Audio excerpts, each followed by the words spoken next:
Hello guys, ito dito na po kami mismo sa tuktok ng Montoro at dito sa Galagitnaan. At mapansin nyo guys, no, kami po ay bababa na at ako ay nagpapasalamat sa mga taga rito. At lalo po ay nakadaong po kami dito sa lugar. At ito po yung kanilang pangalan ng kanilang signboard, no, Mount Oro. So sa inyo mga kalods, sa lahat na anumang mga elemento dito na nakatira, sa mga hindi nakikita kami po nagbibigay papasalamat sa inyo.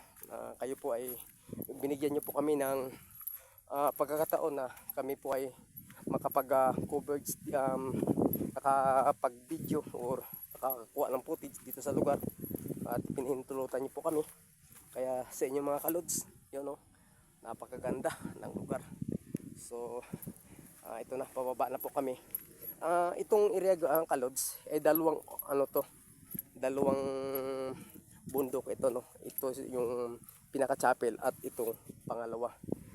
Ito parang hugis vulkan, no.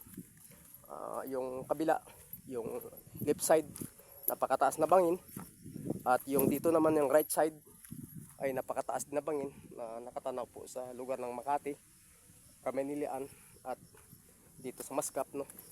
So tayo ngayon ay dadaong uli, no. Tayo po ay bababa na dito sa lugar ng Mount Moro.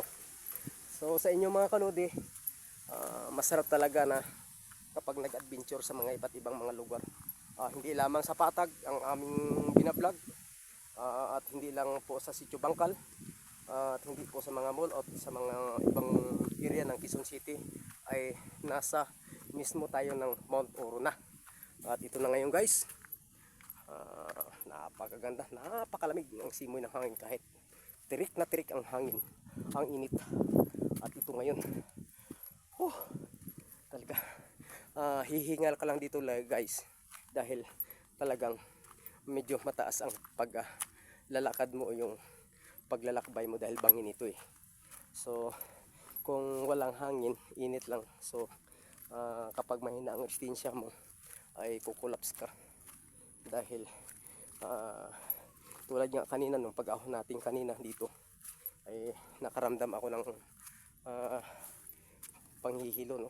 Kinapos ako sa hangin, dahil in the first time na nakapaglakad ako ng ganong kalayo. Ayun. So ito po ang Mount Oro at ito po ang kanilang chapel, no.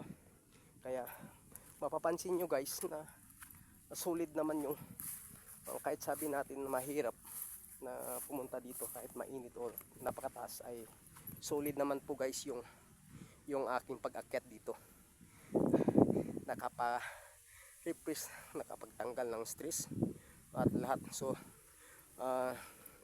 bago ako po bababa sa area nito, ay mag-iwan po muna ako ng isang panalangin, lalo na po sa may likha ng kalikasan, lalo po sa ating Diyos na makapangyarihan. Ama naming Diyos na makapangyarihan sa lahat, ako ay nagpapasalamat sa umaga nito sa inyong ipinagkaloob sa amin, sa inyong patuloy na patnubay, at sa aming pagbibigay buhay sa amin, sa aming kaligtasan, at sa kasama ng aking mga pamilya, ng aking pamangkin, sa aking kuya at kakalakip sa iba pong mga kasamahan. Ay nagpapasalamat po ako sa inyo Panginoon na pinagkalooban niyo po kami ng patnubay, kaligtasan, na kami po ay nakadaong at nakarating dito sa lugar. Nawa ay sa aming pagbababa ay ang kaligtasan at patnubay ay nawa sumasa amin ngayon. Ito ang aking samot dalangin, kasamang papasalamat sa iyong dakila, sa pangalan ni Kristo Jesus bilang Panginoong Diyos ng aming buhay. Amin. O sige guys, pa-selfie muna, no.